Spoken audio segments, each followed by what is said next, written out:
Lynyrd Skynyrd will be leaving the door open for new music. This is the Rock and Roll Weatherman. My name is Sean Morrison, and this is coming courtesy of the lead vocalist, of course, Mr. Johnny Van Zant, who replaced his brother, believe it or not, in the late 80s, and simply said they'll leave that door open for the new studio album without their late co-founding guitarist, Gary Rossington, and he did a new interview with Classic Rock. Rossington was the longest tenured and last surviving original member of Lynyrd Skynyrd at the time of his passing in March 2023 at the age of 71. And the band, ironically, has been performing with no original members. And the band is going to commemorate his final show with a new live album that's called celebrating 50 years live at the Ryman, which is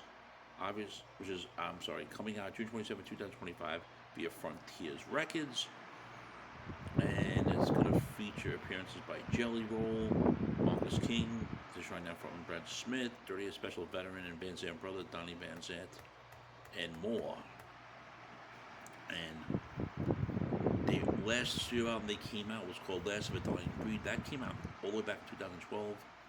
And they mentioned exciting new projects when they announced they're signing to Frontiers, and according to Van Zant, that can include new studio material they had in the works before Rossington died.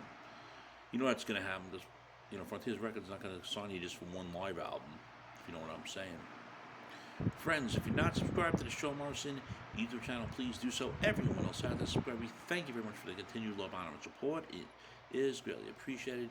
In 2020, they put out a song called "The Last of the Street of Survivors." They were heading in the studio to do a new album, and then Gary's health got really bad.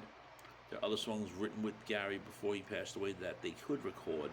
They're just going to leave that door open for the future. And he was also asked whether those songs will ever see the light of day.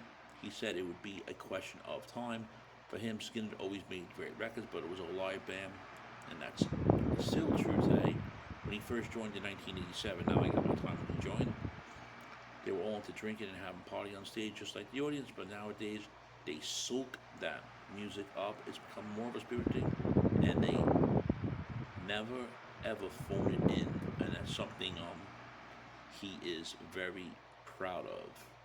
And they're going to keep doing what they do best, performing live. Apparently they have dozens of shows for in the European and North American areas booked through October. So, friends, what do you think about Lynyrd Skynyrd possibly recording new music despite the passing of Gary Rossington?